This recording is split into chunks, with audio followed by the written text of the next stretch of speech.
A Bíblia em um ano. Uma experiência de encontro com Jesus Cristo, a Palavra de Deus.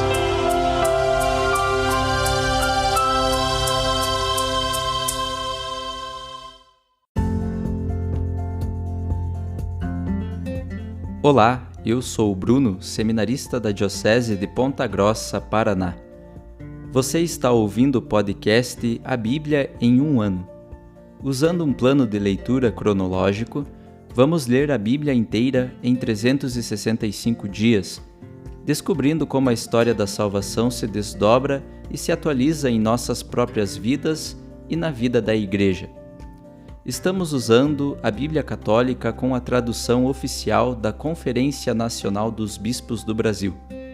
Você pode baixar o plano de leitura completo por meio de um link que você encontra na página do Instagram, abiblia.emuano, ou do facebook.com/seminariopg.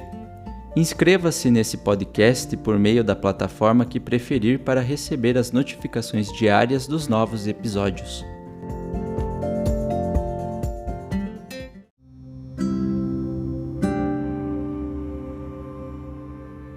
Olá, eu sou o Padre Jaime Roça, da Diocese de Ponta Grossa, no Paraná.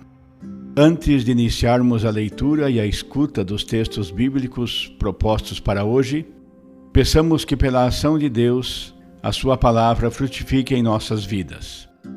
Em nome do Pai, do Filho e do Espírito Santo. Amém. Senhor, envia teu Espírito Santo para que eu compreenda e acolha a tua palavra, que eu possa conhecer-te, amar-te, servir-te e louvar-te, a fim de que pelo testemunho da tua palavra todos te adorem. Faze, ó Deus, que pela leitura da tua palavra os pecadores se convertam, os justos perseverem na graça e todos consigamos a vida eterna. Por Cristo nosso Senhor. Amém.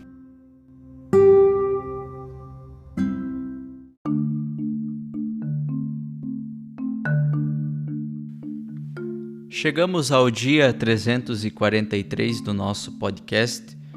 Leremos Atos dos Apóstolos, capítulo 22, 2 Coríntios, capítulos 9, 10º e 11º, e Provérbios, capítulo 29, versículos de 5 a 7.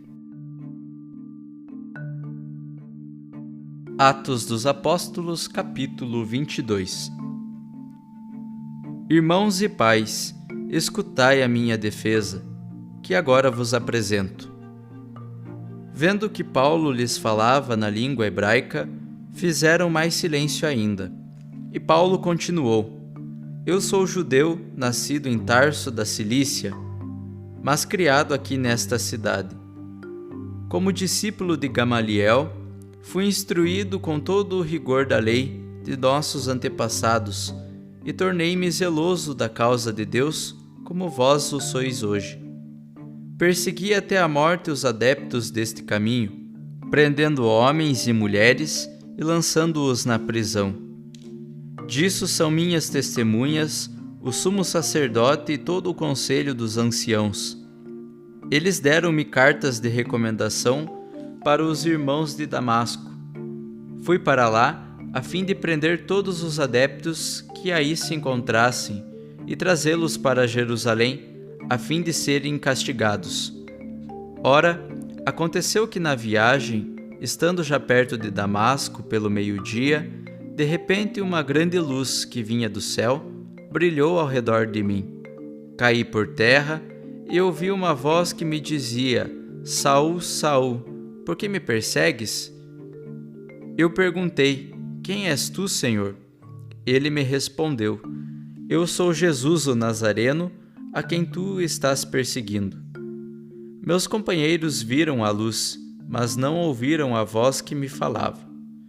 Então perguntei: Que devo fazer, Senhor? O Senhor me respondeu: Levanta-te e entra em Damasco. Ali te explicarão tudo o que deves fazer. Como eu não podia enxergar, por causa do brilho daquela luz, cheguei a Damasco guiado pela mão dos meus companheiros. Certo homem chamado Ananias piedoso e fiel à lei, com boa reputação junto de todos os judeus que ali moravam, veio encontrar-me e disse: Saul, irmão, recobra a vista. No mesmo instante recobrei a vista e pude vê-lo. Ele então me disse: O Deus de nossos pais escolheu-te para conheceres a sua vontade, veres o justo e ouvires a sua própria voz. Porque tu serás diante de todos a sua testemunha a respeito daquilo que viste e ouviste. E agora, o que estás esperando? Levanta-te, recebe o batismo e purifica-te dos teus pecados, invocando o seu nome. Depois voltei a Jerusalém, e quando estava orando no templo, entrei em êxtase. Vi o Senhor que me dizia: Depressa, sai logo de Jerusalém, porque não aceitarão o testemunho que dás a meu respeito. Então respondi: Senhor, ele sabe que era eu que nas sinagogas andava prendendo e açoitando os que acreditavam em ti. Eu mesmo estava lá, quando o sangue de Estevão, a tua testemunha, foi derramado. Eu aprovei aqueles que o matavam, guardando as roupas deles. Então o Senhor me disse: Vai, é para longe, para os gentios que eu te enviarei. Os judeus escutaram Paulo até este ponto, mas então começaram a gritar: Tira da terra esse indivíduo, ele não deve ficar vivo. E gritavam, rasgavam os mantos e lançavam poeira para o alto. Então o comandante mandou recolher Paulo na fortaleza, ordenando que o interrogassem sob açoites, para saber o motivo por que gritavam tanto contra ele.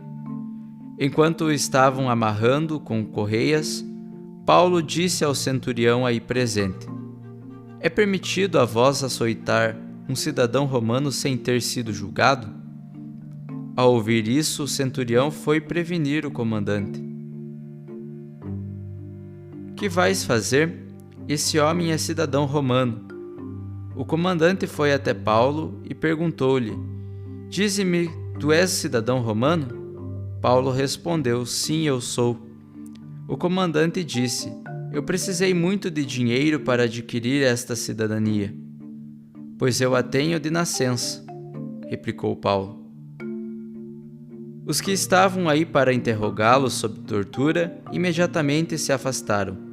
Até o comandante ficou com medo, ao saber que Paulo era cidadão romano e que mesmo assim o havia acorrentado. No dia seguinte, querendo saber com certeza por que Paulo estava sendo acusado pelos judeus, o comandante o soltou e mandou reunir os sumos sacerdotes e todo o sinédrio. Depois, fez trazer Paulo e colocou-o diante deles.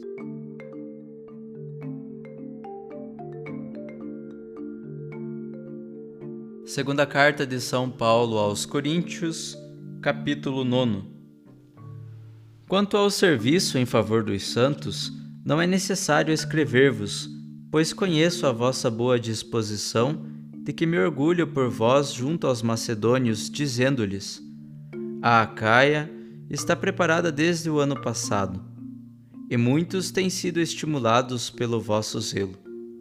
No entanto, envio os irmãos para que estejais mesmo preparados, como dizia, e assim não seja esvaziado neste ponto o orgulho que temos de vós. Com efeito, temo que, se alguns macedônios forem comigo e vos encontrarem despreparados, esta nossa confiança em vós seja motivo de vergonha para nós, ou antes para vós. Julguei, pois, necessário pedir aos irmãos que nos precedam entre vós e organizem vossa oferta já prometida, e que seja uma oferta de bênção, sem mesquinhez. É bom lembrar: quem semeia pouco também colherá pouco, e quem semeia com largueza colherá também com largueza. Que cada um dê conforme tiver decidido em seu coração, sem pesar nem constrangimento, pois Deus ama quem dá com alegria. Deus é poderoso para tornar transbordante em vós toda a graça, para que em tudo tenhais sempre o necessário, e ainda tenhais de sobra para empregar em alguma boa obra, como está escrito: distribuiu generosamente, deu aos pobres, a sua justiça permanece para sempre. Aquele que dá a semente ao semeador, ele dará o pão como alimento, ele mesmo multiplicará as vossas sementes e aumentará os frutos da vossa justiça. Assim vos tornareis ricos para toda generosidade, a qual realiza, por nosso intermédio, a ação de graças a Deus. Com efeito, a realização deste serviço não só provê as necessidades dos santos, mas também transborda em ações de graças a Deus. Apreciando o valor deste serviço, eles glorificarão a Deus por vossa obediência e confissão do Evangelho de Cristo, e pela generosidade da vossa comunhão com eles e com todos. E por suas orações mostrarão a grande afeição que têm por vós, por causa da graça transbordante que Deus vos concedeu. Graças sejam dadas a Deus por seu dom inefável. Capítulo 10. Eu, Paulo, vos exorto, pela mansidão e bondade de Cristo. Eu, tão humilde quanto estou entre vós, e tão ousado para convosco quando ausente. Peço-vos que, quando estiver presente, não me veja obrigado a recorrer à severidade, da qual pretendo usar com aqueles que julgam que temos procedido segundo a carne. De fato, embora vivendo na carne, não combatemos segundo a carne, pois as armas do nosso combate não são carnais. São armas poderosas aos olhos de Deus, capazes de derrubar fortalezas, destruir sofismas e todo orgulho intelectual que se levanta contra o conhecimento de Deus, e capazes de subjugar todo pensamento, para torná-lo obediente a Cristo. Estamos prontos para punir toda desobediência, assim que a vossa obediência estiver completa. Reconhecei o que é evidente. Se alguém está convencido de pertencer a Cristo, considere bem que se ele é de Cristo, também nós somos. E mesmo se eu me gloriar um pouco demais da autoridade que Deus nos deu, certamente para a vossa edificação e não para a vossa ruína, não me envergonharei por isso. De fato, não quero dar a impressão de vos amedrontar com minhas cartas. Pois há quem diga: as cartas são severas e enérgicas, mas a presença física é fraca e o discurso desprezível. Esse que assim fala, fique sabendo, tais como somos pela palavra, por meio das cartas, quando estamos longe, tais seremos pela ação, quando estivermos presentes. Na verdade, não ousamos equiparar-nos nem comparar-nos com alguns que se recomendam a si próprios. Esses, porém, que se medem a si mesmos e se comparam a si mesmos, carecem de entendimento. Quanto a nós, não nos gloriamos além da medida, mas somente dentro dos limites que Deus marcou para nós, fazendo-nos chegar até vós. De fato, não estamos ultrapassando os nossos limites, como se não tivéssemos chegado até vós. Na verdade, fomos os primeiros a chegar até vós com o Evangelho de Cristo. Não nos gloriamos indevidamente em trabalhos alheios. Ao contrário, esperamos que com o progresso da vossa fé, nós também cresçamos sobremaneira no meio de vós, dentro dos limites marcados para nós. Assim, poderemos levar o Evangelho além de vossas fronteiras, nunca nos gloriando do que outros, a seu modo, tenham já feito. Quem se gloria, glorie-se no Senhor, pois é aprovado só aquele que o Senhor recomenda, não aquele que se recomenda a si mesmo. Capítulo 11. Oxalá pudesseis suportar um pouco de loucura de minha parte. Sim, vós me suportais. Com efeito, zelo por vós com o zelo de Deus, pois vos depositei a um único esposo, apresentando-vos a Cristo como virgem pura. Receio, porém, que como a serpente por sua esperteza enganou Eva, assim também vossos pensamentos sejam desviados da simplicidade e da pureza devidas a Cristo. De fato, se aparece alguém proclamando outro Cristo, que nós não proclamamos, ou se recebeis um espírito diferente daquele que recebestes, ou o evangelho diferente do que acolhestes, vós o suportais de bom grado.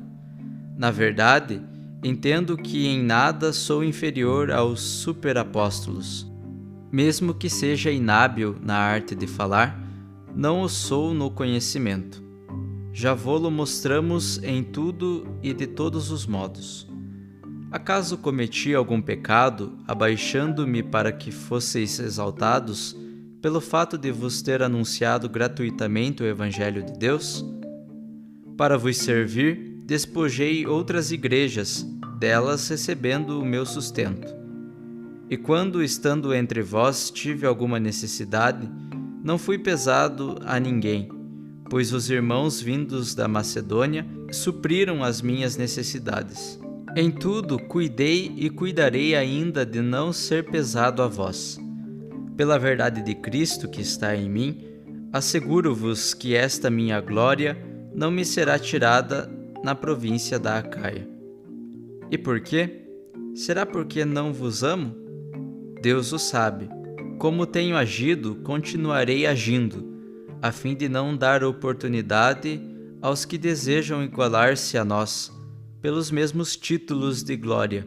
Esses tais são falsos apóstolos, operários fraudulentos, disfarçados em apóstolos de Cristo. E não é de admirar, pois o próprio Satanás se disfarça em anjo de luz. Portanto, não é de estranhar que também os seus servos se disfarcem em servos de justiça. O fim deles será conforme as suas obras. Repito, ninguém me tenha como insensato, ou então, aceitai-me, nem que seja como insensato, de modo que eu também possa gloriar-me um pouco. O que vou dizer não é segundo o Senhor que o direi, mas é como um louco, que acredita ter algo de que se gloriar. Já que muitos se gloriam segundo a carne, eu também me gloriarei. Vós, que sois tão sensatos, suportais de bom grado os insensatos. De fato, suportai que vos escravizem, que vos devorem, que vos explorem, que vos tratem com arrogância, que vos batam no rosto. É vexame dizê-lo, parece que nós é que fomos fracos. Aquilo que outros ousam, falo como insensato, eu também ouso. São hebreus? Eu também. São israelitas? Eu também. São da descendência de Abraão? Eu também. São servos de Cristo? Como se estivesse fora de mim, digo, eu ainda mais. Muito mais do que eles, pelos trabalhos, pelas prisões, por excessivos açoites, muitas vezes em perigo de morte. 5 vezes recebi dos judeus 40 chicotadas, menos uma. 3 vezes fui batido com varas, 1 vez apedrejado. 3 vezes naufraguei. Passei 1 noite e 1 dia em alto mar. Fiz inúmeras viagens, com perigos de rios, perigos de ladrões, perigos da parte de meus compatriotas, perigos da parte dos pagãos, perigos na cidade, perigos em regiões desertas, perigos no mar, perigos por parte de falsos irmãos, trabalhos e fadigas, inúmeras vigílias, fome e sede, frequentes jejuns, frio e nudez, e sem falar de outras coisas, a minha preocupação de cada dia, a solicitude por todas as igrejas. Quem fraqueja, que eu também não fraqueje? Quem tropeça, que eu não me inflame? Se é preciso gloriar-se, É de minhas fraquezas que me gloriarei. O Deus e Pai do nosso Senhor Jesus, Ele que é bendito por toda a eternidade, sabe que não estou mentindo. Em Damasco, o governador do rei Aretas mandou pôr guarda em toda parte, para me prender. Mas por uma janela me desceram num cesto, muralha abaixo, e assim escapei das suas mãos.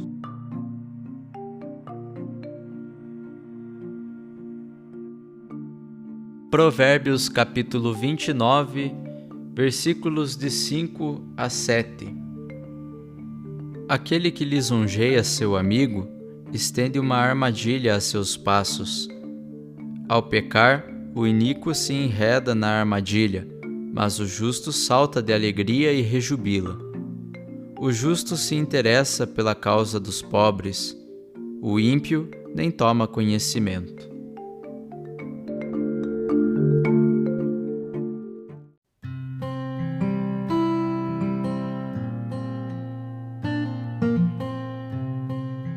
Olá, eu sou o Padre Rodrigo Ribas. Meditamos hoje o capítulo 22 do livro dos Atos dos Apóstolos. O discurso de Paulo aqui é como uma despedida de Jerusalém e do templo. Ele não rebate a acusação específica recente, mas apresenta uma apologia da sua vida. Ele é judeu e é testemunha do verdadeiro justo. Aqui Paulo narra seu processo de conversão e deixa claro: seguir a fé em Jesus é levar a religião judaica ao seu verdadeiro caminho, sinal de que um judeu cristão continua sendo fiel seguidor da lei de Moisés. Quando Paulo confirma sua missão entre os gentios, a multidão se enfurece e quer de novo linchar ele. Para preservar o prisioneiro, o oficial romano recolhe então Paulo na fortaleza. Aqui nós temos novamente um oficial romano que deve decidir diante de tumultos religiosos entre judeus. Não entendendo o que se passa, o oficial resolve então torturar Paulo para saber o teor das acusações. Só que diante dessa arbitrariedade, Paulo apela a seus direitos como cidadão romano que recebeu de herança do seu pai. O oficial então recua, sabendo que o Estado romano era severo contra os que cometiam injustiça contra os seus cidadãos. É importante os cristãos conhecerem as leis para vencerem os arbítrios dos magistrados. Ouvimos também os capítulos 9, 10 e 11 da segunda carta de São Paulo aos Coríntios. No capítulo 9, parece uma repetição de assunto, que leva até a pensar que se trata de outro escrito, talvez, escrito fora do contexto desse daqui, endereçado talvez por ocasião da coleta, quem sabe para todas as igrejas da Acaia. Mas também se pode concluir que Paulo queira reforçar a motivação e os argumentos bíblicos em prol da coleta. O dom de repartir os bens provém do próprio Deus que coloca tudo à nossa disposição e que ama quem doa com alegria. Quem reconhece ter recebido de Deus, sente-se na obrigação de ajudar os mais necessitados, como o próprio Deus nos enriquece com todas as graças. A oferta em favor das outras comunidades é a razão de darmos graças a Deus, que é o modelo de justiça. Para além de toda a motivação teológica, o texto apresenta orientações concretas para realizar a partilha. Há então uma comitiva enviada para organizar a coleta, desde a preparação da comunidade até a entrega às outras igrejas, para que todo o processo seja realizado sem nenhuma suspeita. Já o capítulo 10, é importante nós percebermos aqui e entendermos uma coisa, que os capítulos 10 a 13, eles apresentam uma mudança brusca de tema e de tom com relação aos capítulos anteriores, o 8 e o 9. Alguns exegetas ainda pensam que se trata até de uma carta precedente. Mas aqui então, no capítulo 10, nós vamos ver alguns temas de destaque. A covardia. Acusam Paulo de covardia, de ameaças, por ele ter ameaçado e não bater quando tem pela frente um inimigo. Paulo, ao invocar Cristo, ele menciona a bondade e indulgência que ninguém poderá taxar de covardia e que são a inspiração e modelo de Paulo. E o outro tema é o campo de atividades. A política de Paulo tem sido a de um pioneiro, pregar o evangelho onde ainda não tinha sido pregado. Uma igreja estabelecida servia para ele como base para uma nova expansão. E a partir de certo ponto, ele tomava a iniciativa. Assim, então, respeitava os limites sem entrar num campo alheio já lavrado, né? O que define, então, algo que vai definir a missão de Paulo? O apostolado, né?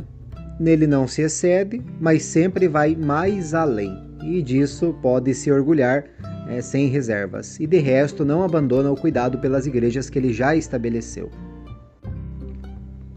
No capítulo 11, então, ele continua a defesa do apostolado e a dedicação afetiva de Paulo pelos coríntios. Aqui ele utiliza a linguagem matrimonial, que é comum em toda a Bíblia. Como amigo que apresenta a esposa ao esposo, Paulo oferece a Cristo a comunidade de Corinto, qual esposa entregue virgem ao esposo. O ciúme do esposo pela esposa reflete o ciúme de Deus pelo seu povo, conforme até nós vemos narrado no livro do Deuteronômio. Assim, Paulo sente ciúme pelos coríntios. Um novo argumento em defesa do apostolado aparece: a gratuidade na pregação do evangelho. As palavras são realmente duras, os adversários já foram chamados de superapóstolos, agora são chamados de falsos apóstolos, operários enganadores, apóstolos disfarçados e ainda associados a Satanás. E ainda recebem forte ameaça. Enquanto os demais recebiam salários pelo apostolado, Paulo ele trabalha com total gratuidade. Se ele aceitar algo, é somente em favor das comunidades, nunca para proveito pessoal. De resto, ele sempre trabalha com as próprias mãos para não ser pesado às comunidades. Corinto ainda confirma esta regra. Paulo ele retoma ainda o jogo entre sabedoria e loucura, para dizer que sente orgulho de ser tratado como insensato. Se os adversários apelam para o argumento étnico do judaísmo, Paulo também apela para o seu passado enquanto judeu. Mas o motivo da sua glória está nas fadigas e sofrimentos. O elenco de suas lutas, sofrimentos, preocupações, as perseguições, isso vai apresentando para a gente importantes informações, né? A legislação em caso de flagelação, 40 chicotadas menos uma, como ele descreve ali, para não correr o risco de ultrapassar o máximo permitido. As dificuldades em viagens e transportes eram enormes, e frequentes naufrágios, inclusive por falta de pontes e com navios à deriva, sem contar os assaltos de ladrões. No capítulo seguinte ainda nós vamos continuar nessa mesma linha de pensamento.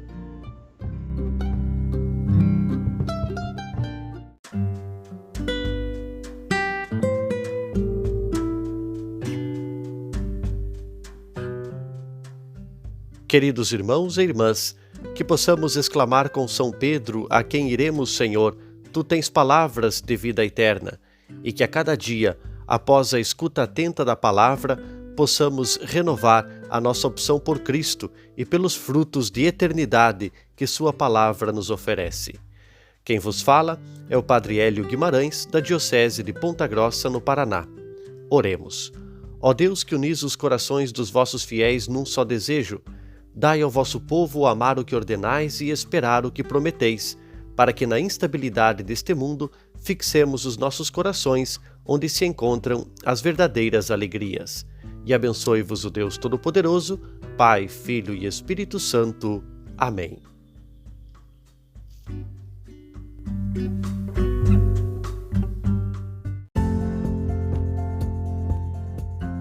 Você acaba de ouvir mais um episódio do podcast A Bíblia em um Ano. Continue nesse bom propósito de ouvir, ler e praticar a Palavra de Deus. Rezemos por todos que estão fazendo este caminho de leitura da Bíblia. Procure também participar da sua comunidade.